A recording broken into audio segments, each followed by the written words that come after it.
I'm a political advisor working in the United States. My job is to help the ruling government make political decisions to effectively manage the population. I've at least 2 decades of experience and worked with both parties. The fact is, the Chinese government is using several techniques to control the thoughts of the citizens in China.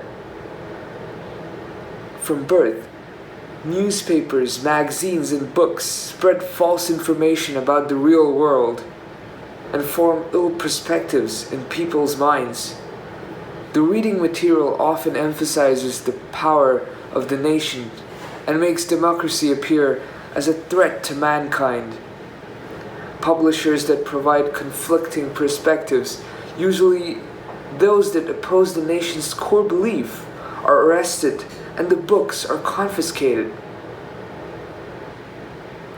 Quote, if a fireman accidentally, really not intending anything, takes a book home with him, we let the fireman keep the book 24 hours. If he hasn't burned it by then, we simply come burn it for him. Fahrenheit, page 62.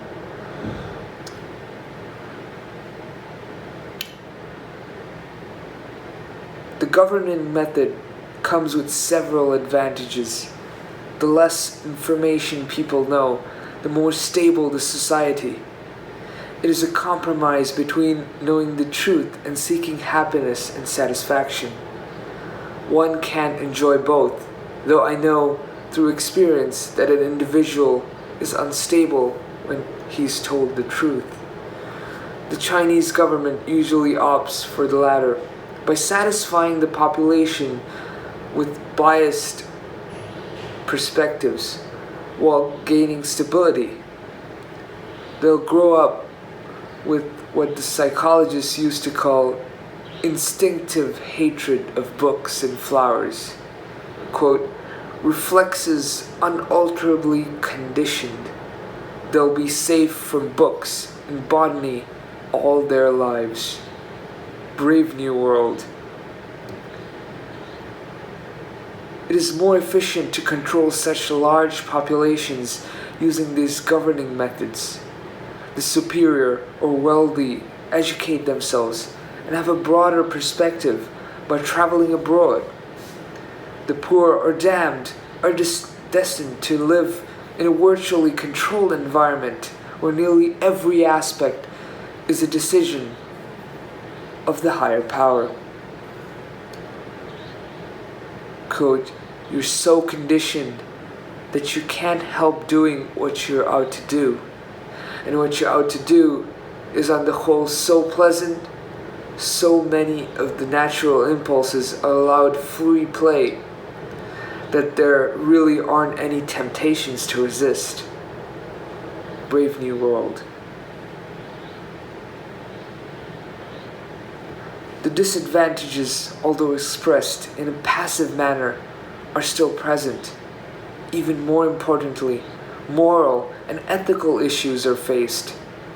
By passing such laws, the government is altering the very fabrics of civilization as we know it. The contrast between each generation of Chinese citizens and others will grow day after day. The rest of the world will consider the new generation barbaric and unreasonable. Slowly, the economy will fall because of the lack of trading. Gradually, the country will lose all its possessions and become unfavorable by the world. Quote, not even death can make a foe a friend. Antigone. The country will soon be taken over or end. Fact is, people will always discover that they are trapped in a controlled and heavily biased environment. It wouldn't take long for chaos to occur upon seeking knowledge through the several forms of communications developed in the 21st century. Again, education, as it's known, should be freely available and not restricted. People should have the same knowledge without the difference of class, position, or ranking. This goal can be achieved by changing educational material, creating elaborate governing systems where both parties, the government and the citizens, benefit. Thank you for listening.